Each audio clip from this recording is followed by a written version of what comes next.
Dans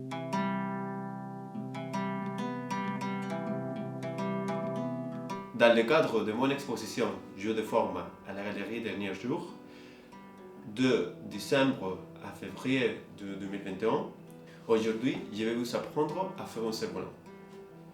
La fabrication du cerf-volant, je l'ai appris pour mon père.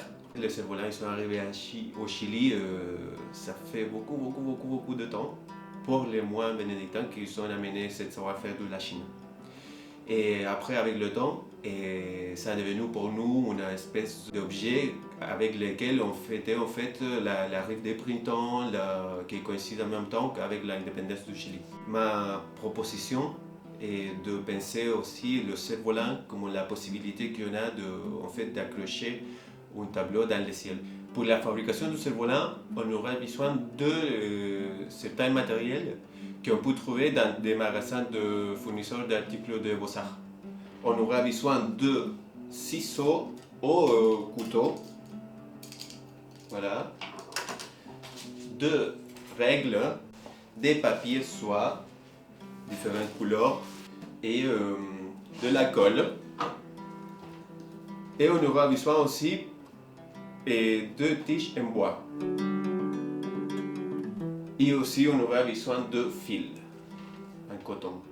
On a besoin des fois d'une seringue pour mettre la colle plus précis. Voilà. Est-ce que vous êtes prêts? Allez, on y va. Le premier pas qu'on fait, c'est de couper le format de notre cerf-volant.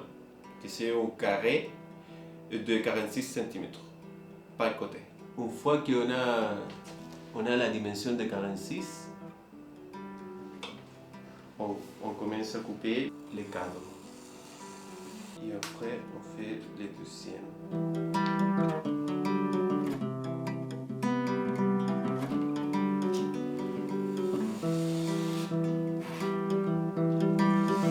La dimension de 46 par 46 parce que après, il faut plier le papier 1 cm pour les deux côtés qu'on choisira, qui seront dans les côtés supérieurs du cerf-volant. Donc on va commencer après à faire la composition et finalement on fera les plis d'1 cm par côté. On fera le cercle dans le bleu. On pourrait utiliser quelque chose comme un guide, par exemple un cercle comme ça.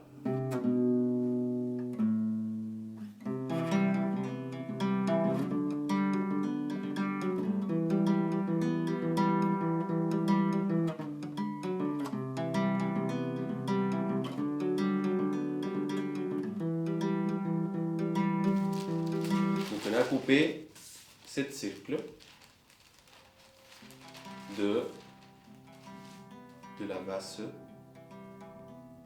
bleue. Et avec ça, on va l'utiliser maintenant en tant que guide pour faire un cercle jaune. Quand on fait le cercle jaune, il faut le faire un petit peu plus grand de ça qu'on a.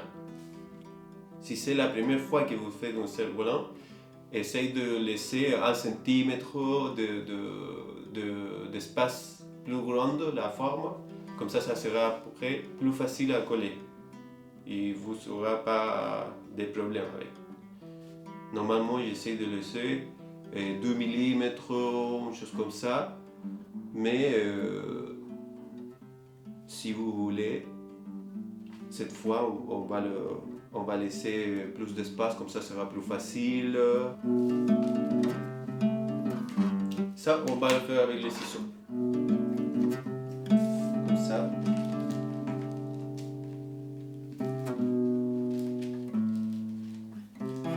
Voilà. Ça, on voit que ça c'est un tout petit peu plus grand pour le coller dans le fond bleu. Donc on va faire une espèce de soleil dans cette fond bleu. Pour coller, on va utiliser cette seringue. Comme ça, c'est plus facile de faire des lignes de colle plus précises. Et on va le faire dans les papiers bleus.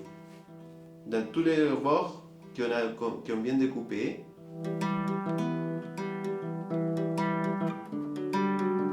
Et là, on va coller le cercle jaune. Juste pour que ça rentre dans l'espace.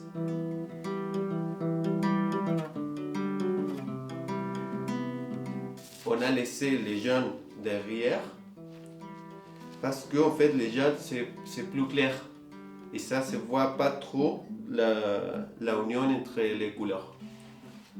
Ça sont des petites astuces pour penser à faire la composition. Une fois qu'on a notre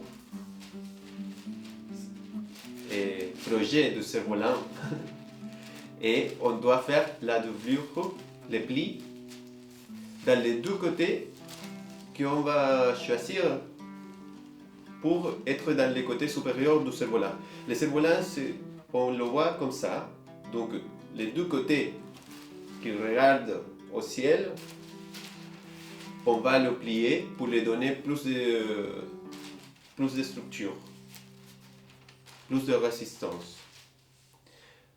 Donc pour faire ça, on va faire un pli de 1 cm.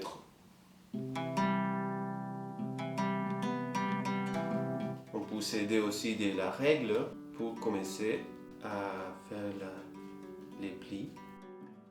Et après, avec la seringue, toujours, on colle. On doit mettre de la colle, mais pas beaucoup, parce que si on ne doit pas mouiller les papiers. Parce que ça, des fois, ça risque de se casser. Donc il faut essayer d'être précis, et pas beaucoup, de mettre pas trop.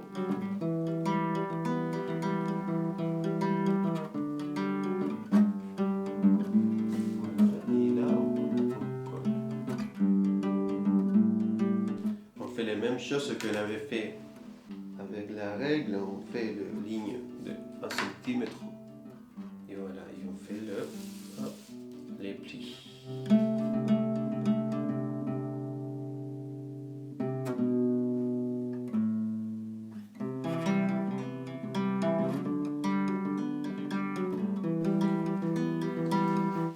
Et là, on a déjà au format de cerf-volant. Avec les deux plis, ça sera notre côté qui regardera dans les côtés supérieurs. Après, pour coller la structure en bois, les tiges en bois, on va commencer, on utilise en fait deux tiges. Une tige comme ça, verticale, une autre avec la forme d'un arc. On commence par le vertical, que c'est plus facile. Et ça, on va le mettre entre les deux, au milieu, les deux plis qu'on avait fait. Donc, pour s'aider à faire ça, on va plier une autre fois notre papier à la moitié.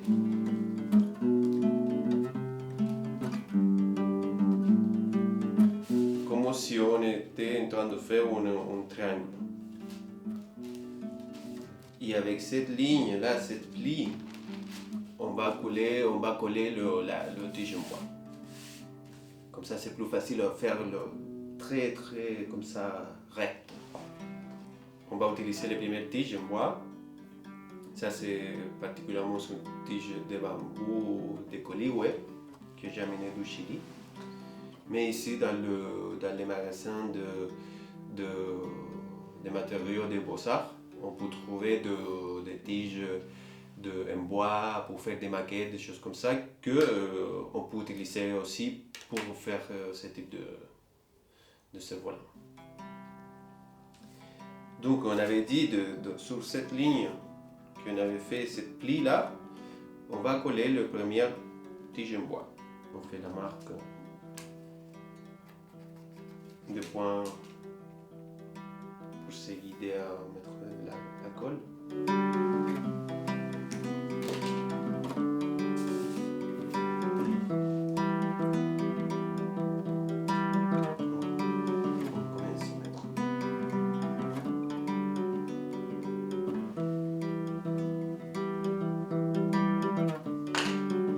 On attend un petit peu que ça se sèche pour pas mouiller le papier. On souffle.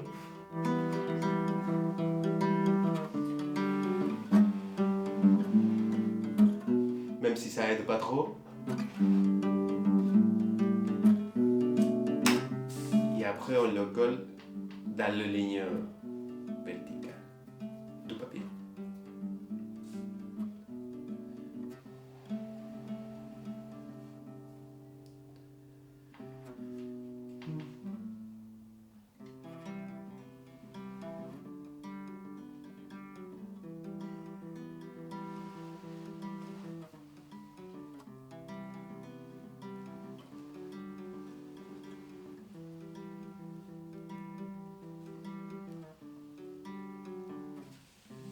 Voilà, on essaye d'être le plus précis possible. On doit laisser que ça se sèche un peu. Et après, on va préparer notre arc qu'on va coller justement ici. On prend la dimension totale des côtés d'extrême à extrême du cerf-volant, la diagonale, et on va la diviser par 5. Donc on a environ 62 cm divisé par 5, ça nous donne environ 13 cm. Avec ces 13 cm, on va faire une petite marque dans les côtés supérieurs de ce volant, ici.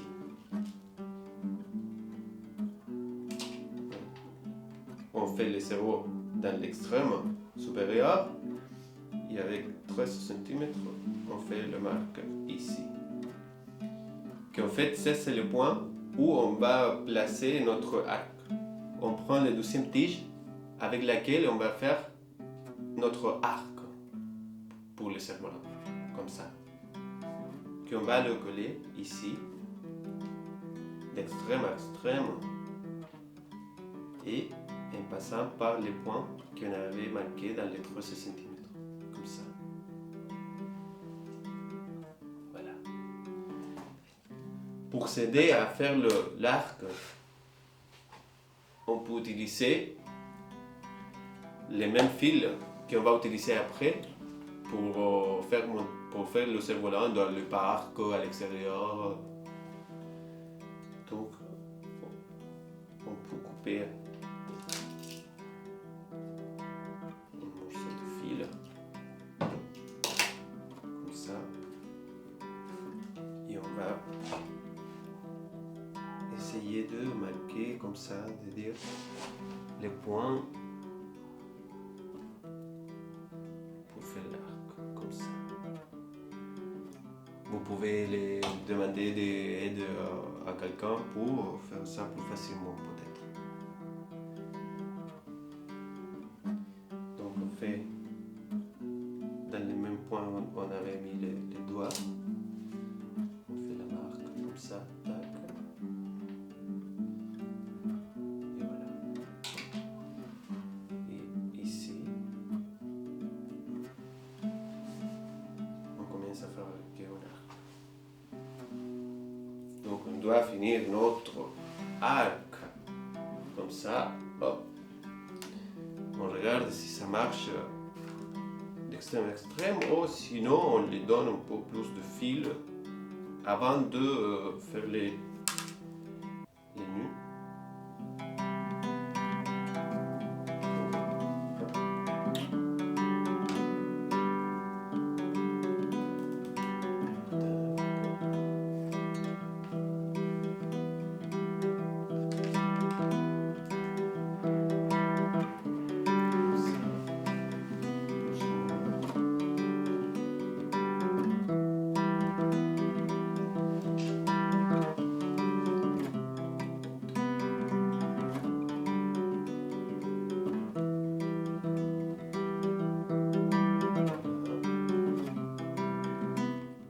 qu'on a le arc, on essaye de regarder que ça soit plutôt symétrique, comme ça.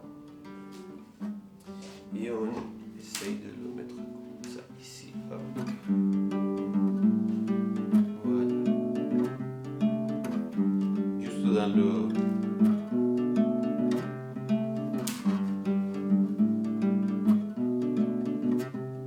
dans les points qu'on avait marqués dans les 13 cm. Donc on fait comme ça.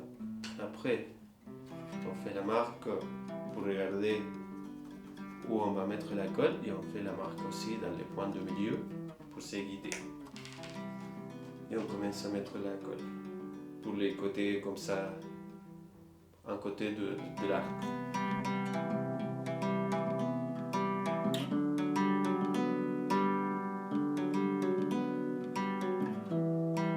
Pour que ça c'est pas très mauvais. Et on va le coller ici, comme ça. Ici vous pouvez demander de l'aide aussi pour quelqu'un pour tenir comme ça les papiers, comme ça c'est plus facile de ne pas se tromper. Et voilà.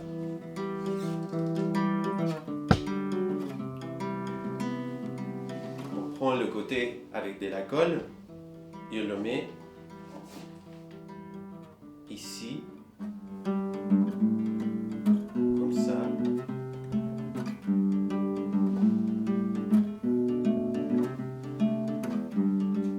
Sur le milieu, sur les points qu'on avait dit, on prend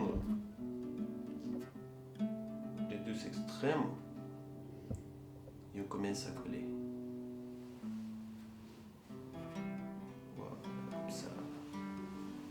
Très délicat. On le laisse comme ça quelques minutes pour que ça prenne bien. Et après, une fois que ça soit sèche, tout collé, on va couper les tiges en bois. Et finalement, à la fin, le fil que fait l'arc. Bon, pendant qu'on attend que le cerf-volant soit sèche, et il faut se rappeler que quand on colle au papier avec un autre papier, il faut laisser toujours les trous de le papier et faire une espèce de coller les papiers comme ça. Pas comme ça, parce que ça, sinon le cerf-volant il devient très lourd et aussi pas symétrique. Donc une fois qu'on va le faire monter dans le ciel, il va se tomber toujours pour un côté ou un autre. Donc il faut essayer toujours d'être symétrique dans le poids de cerf-volant. Et avec ça, avec cette astuce, on peut faire le plus facilement. Voilà, je crois que le cerf-volant il est déjà sèche. Donc on va couper tous les morceaux qui restent dans chaque côté du bois. Bon, pour couper les restes de bois qu'on a dans le cerf-volant, et on peut utiliser le couteau comme ça, ou sinon on peut utiliser des pinces. Comme ça c'est plus facile à couper. Donc on va laisser un petit espace, 1 cm plus ou moins, depuis la fin du papier pour couper les tiges en bois. On doit être très délicat parce que pour ne pas prendre le risque de casser le papier. Parce qu'on est presque à finir notre cerf-volant. Et la dernière chose qu'on avait dit, on va couper l'arc. Finalement, on a notre cerf-volant prêt pour aller voler dans le ciel.